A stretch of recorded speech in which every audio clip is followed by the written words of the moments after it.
the juicy news. We got a new interim athletic director. Matthew Colagiovanni replaces interim athletic director Ryan Pisari, who was also himself serving as interim athletic director after Pat Hobbs had to step down due to health concerns. Obviously wishing Pat the best, but Pisari opted to leave for Tufts as a permanent athletic director, which I understand, right? Because one's giving you security and one's interim. Let me get into this, though, because I am a little frustrated with the news in general. Colagiovanni has been a Rutgers employee for... Yeah, sorry, go ahead. I was saying, if you're frustrated, that means this must be major news. Yeah, I think in itself, it sounds all fair and dandy, but once you really break down the elements, you realize that it's frustrating news. Colagiovanni has been a Rutgers employee for 24 years, currently serves as deputy athletic director to football, soccer, lacrosse, and men's and women's track and field programs and cross country. So, unfortunately, because he was hired as interim athletic director, it means he's clearly not earned the confidence of President Tate to serve as permanent replacement. And in a couple of weeks, Adam, we will have gone a year without a permanent athletic director at Rutgers University. So I'm pretty pissed about it. Now, I wrote a little monologue here because I wanted to get my thoughts down, and this is what I have. In professional sports organizations, going more than 2 weeks without finding a full-time replacement is considered unprofessional and a turnoff for free agents. Imagine how bad this looks. Not on our new interim athletic director, who has served diligently in Rutgers athletics for the better part of the entire century, but on our athletic programs as a whole, looking to establish a new culture of stability under new presidential leadership, and yet for almost a year now, we can't even find the pillar of our athletic programs. So I'm not pissed about Colagiovanni being hired or promoted, what have you. I'm pissed because we have no damn stability in the athletic programs, and it doesn't come down to players, and it sure as hell doesn't come down to President Tate, who's been there for a month, but it's just this culture that it seems like no matter how much we try to implement a new one, we can't get rid of the fact that we have no sense of stability or culture right now. So I'm pissed. All right. Well, I love the monologue, and I'll just add, I don't know who Colagiovanni is. He sounds like Cologino from the movie Goodfellas, if you recall that from 1990. We wish him the best of success. Yes, he's an Italian. We love our Italians here in North Jersey. Hopefully, he's going to do a great job. So my question is this. In many organizations, you often see individuals promoted to interim positions, which tells me, well, we're going to promote you and put you in this position, but we really don't have that much faith in you, so you're going to be interim. And from the perspective of the person in that position, they know it's an inherently unstable and temporary position. And then usually what universities or football programs will do is they'll conduct a national search for someone to replace the interim director. But if the interim director, like Colagiovanni, does a good job, what's the need for a search? So why isn't this more of like an audition for him and not necessarily, oh, this is temporary and that's set in stone? Oh, I'm not saying that he is the problem at all. I think that he's been an employee with us pretty much my entire life. My issue, like I said, is the fact that we've almost reached a year now without a permanent athletic director. Our old one was caught up in scandals, and then the other guy, Pisari, I blinked out on his name for a second, leaves because he wants some stability. Who's to say that Colagiovanni's not going to do the same? And also the fact that if he's getting promoted and his term starts July 19th, that means that he's probably going to be at interim for several months, if not a year. And, like I said, in professional sports, if you have a position that's vacant for even a month, even a couple of weeks, it looks really bad. And so that's why I'm pissed, not because of the hire itself, but like even President Tate, for example, he sent out an email and said in the press conference that he had some good news coming forward with a new AD. And then this morning he sends out an email about an interim. I'm speaking my heart, and unfortunately I'm speaking for a lot of Rutgers students and fans. It doesn't seem like anyone's very happy, not with the hire, but with the circumstance. Yeah, and that was my point. I have no issue with Colagiovanni. He's been there for 24 years. What I have an issue with is Rutgers. It's like, make a decision, Yeah. okay? Stop with this. You're interim this. You see this at universities across the country often. You have an interim dean or you have an interim provost.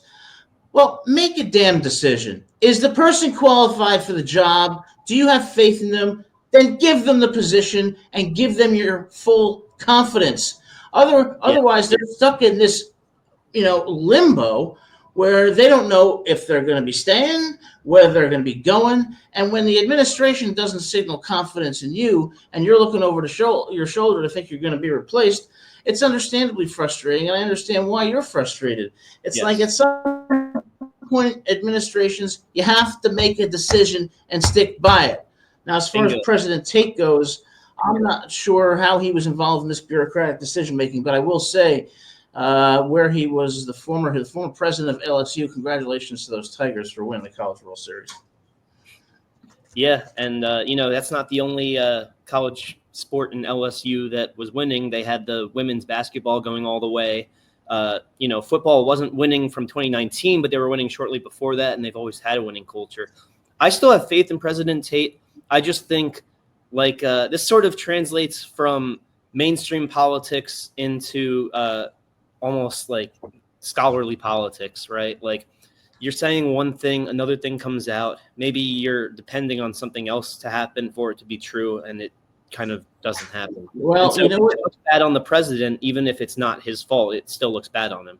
Part of the problem in organizations is something called bureaucratic inertia, where everybody's so afraid to make a decision, or everybody is so concerned about their own petty little issues that nobody can come to a common sense agreement. It's very different in the real world, okay, where efficiency is and expedited conduct is needed and rewarded.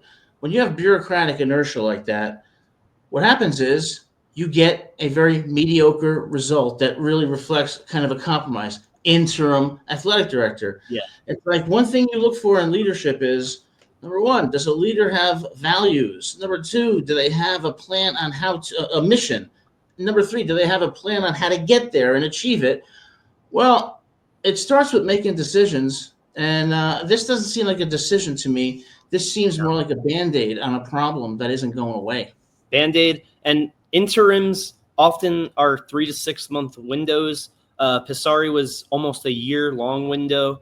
And he said, look, I'm stuck in a plateau here.